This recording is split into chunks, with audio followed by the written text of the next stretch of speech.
Grahame with you across regional South Australia and Broken Hill. And speaking of Oz music, well, joining me in the studio now are two members of a band about to head to the Riverland. So Moss is one of the acts performing at Riverstock at Marook this Friday, Saturday, and I think Sunday as well. Mark Simpkin is the lead guitarist. Hello, Mark. Hi, Narelle. How are you? I'm well, thank you. And Suzie Craig, lead vocals. And you guys are the band's... Hi, Narelle. Hello, Suzie. The principal songwriters. That's right. The two of you. Mark is the principal composer of melodies, and I'm the lyricist. So what a great we're a partnership. five-piece band, and our keyboard player, Clive Pollard, also has his hand in the musicality of Moss.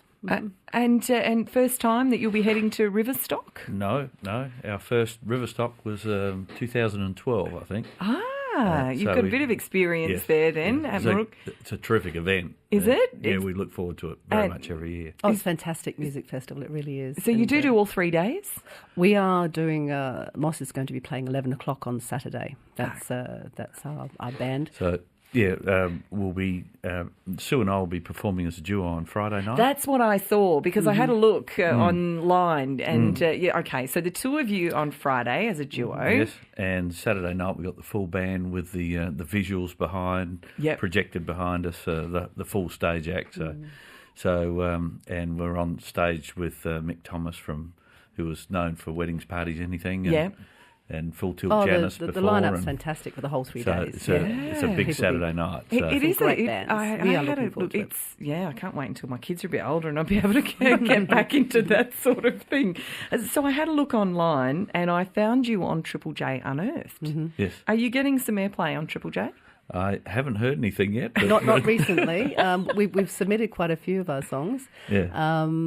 But most recently, we entered the Australian Songwriters songwriting competition, and only last week we got notified to say we're in the top 30 with one of our songs, which is the lead song on our CD. Fantastic. We'll actually be playing our own music in Riverland at Riverstock. Okay, and you have done that at Riverstock previously? Because I know you used to be a cover band. No, we've come out actually the last year. Yeah. Well, last year we did a combination of covers. It was a bit of a transition year because we were writing, but we didn't have enough to fill the set, and now we do. So, but last year it was a fusion between some covers and originals. So. And how was the reaction to your originals? Good. We're getting some great feedback from the originals.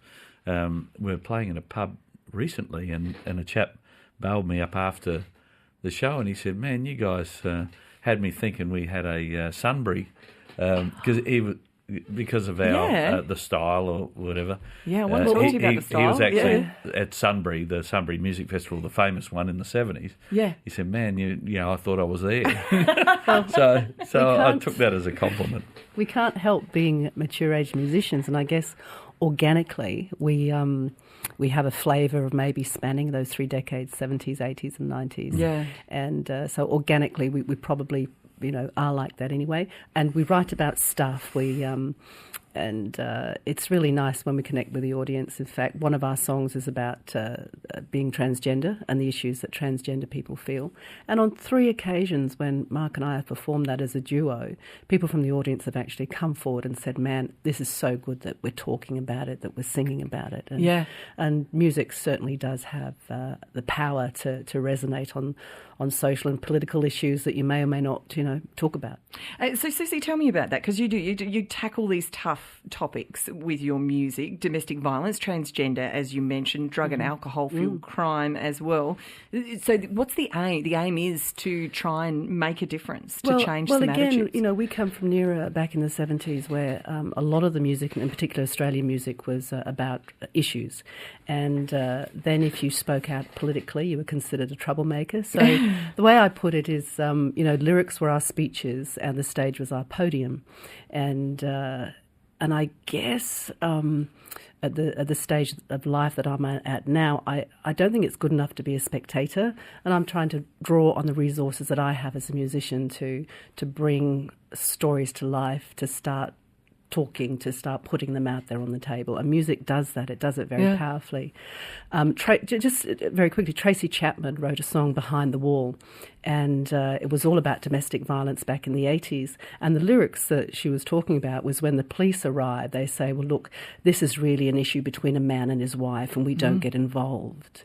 So we've certainly come a long way from there. Yeah. And Braver Than You Believe is talking to people, predominantly women, but there are men in the community that are also suffering violence at the hand of an intimate partner, and just to say it's no longer socially acceptable. It's an attitude that I think for a long time has been considered business of those people, but it's not. It's everybody's business. Yeah, and was this a part of the reason, Mark, to make that transition from cover band to having your original music to get more of a voice out? It started with Belle, didn't it? It started with our transgender song. It did, but I must confess, all my life, I guess I've always aspired to writing my own stuff, but I guess life takes you on other journeys, and economically it was the thing to do covers. It was a more lucrative thing to do. Yeah. But this is sort of art for art's sake at the moment. But we're looking to develop that now, and thoroughly enjoying it. And it's a real process of selection. For every one song that makes it to the stage, there'd be 3 or 4 drafts that don't. But it would be in the bin. Mark Simpkin and Suzie Craig are with me. They are part of a bigger band called Moss, and they'll be performing at Riverstock this weekend, which is in Marook in the Riverland. And I had a look online, and I was looking at your bio, and one of my favourite musicians is John Schumann. So I loved this comment that was written by him. He says, Moss writes and performs songs that have a little more to them than the steady diet of regurgitated emotional claptrap. Yes. Yeah. That was a huge compliment. Yeah, it is, isn't it? I did. Coming from him. I have known John on and off over 25 odd years. Not closely, but as an acquaintance. But when we did our CD, I thought, well, I wonder what he would think, because John, with Red Gum, was at the forefront of social political stuff. I mean, then you had bands like Midnight Oil and all that follow on after, because that was essentially surf music before John, and whether or not they were influenced by John or that was the thing of the day, but he was at the beginning, in my view, locally. And I thought, what a terrific person to run the ruler over what we're doing. And you're going to get an honest comment too. Yes, and that's one thing I think you can say about John, and he'd be the first to agree with that he speaks, straight. So I had a listen on the Triple J Unearthed to the music that you'd uploaded, and Start Thinking was one of them. And I don't know if you're going to know this band, because I spoke to Grahame Knowles, who is here at the ABC, and he's a member of your band. Yeah. And I got Shades of Space, which is an English rock band. Yes. They did an album back in the 90s. It was called Tim Planet, but it was. It's just that style. No, never heard of them. No, I must have a look. You really should have a listen to it, because they made a lot of money. So. Oh, bring it on. Okay. Maybe the future holds. Yeah. So what is the business like for bands these days? Oh, it's pretty tough. I think the focus at the moment is tributes. I think the tribute market is booming at the moment, and everything's got to be featuring somebody, doesn't it? And tribute art like John Cleese Revisited, and I've got an interesting take on that, Mark. Sorry. Mature age people are looking to experience something of their past, the musicality and the drama series that they used to watch.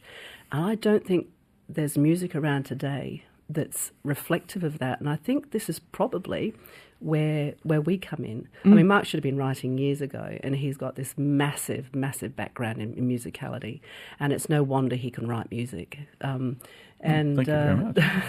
No, it's just amazing. And I think we've kind of hit a nerve that our songs organically have this sound, and I think that's why it's doing very well and resonating with a mature age audience. Well, we want to have a listen. You, as you said, you've been recognised. Tell us again about the song "You're Braver Than You Believe" and what it's been recognised for. Sue wrote the lyrics. Sue wrote the lyrics. You wrote the music. Yeah. Okay. Braver Than You Believe. 1 in 3 women are abused by an intimate partner in Australia, and that's only the 1 in 3 women that come forward and are documented. So it's a lot more widespread than that. It's a secret. And if you have a look at the front cover of our album, we were able to obtain a photo from, where was it, Mark? From Portugal. APAV, the Prevention of Domestic Violence organisation in Portugal. We wrote to them and asked them permission, and they were delighted to support us and are playing our music over in Portugal now. So wow. I guess that's a nice thing. Internationally. So the front cover of the CD is basically a woman, and it's obvious that she's not doing too well. She's got a black eye, and she's being shushed, and there's a finger and a hand up on her lips. But when you look very closely, the hand is actually a man's hand. And that was so poignant, and it says it all, that this is going on in our communities. You know, sometimes it's safer to walk out in the street than it is to go to your own home. And that's very sad, and I know that we are part of an absolute groundswell to address this. You know, we've got government agencies addressing it. We've got the White Ribbon Organisation, who are a men's organisation, that are addressing it. We've got football associations. So there's this massive groundswell, and I think music can add to that. And so, you know, whilst these are heavy topics, they've been wrapped in some fantastic guitar riffs, some fantastic music, and that is the key, because lyrics alone, words alone, you know, become pretty boring, and a great song is only a great song if it's got powerful words in it. So the two together make people tap and sing and chant, and that's what it's all about. You know, years later we're all singing John Lennon's Imagine and what have you. So I'd certainly like that to be happening in years to come. Well, we're going to have a listen to it now. This is the song "You're Braver Than You Believe" by Moss, who is heading to Riverstock for a performance, a duo on Friday, and the full band, 5 of you, on Saturday. And more details online as well.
Moss there, and that song is Braver Than You Believe.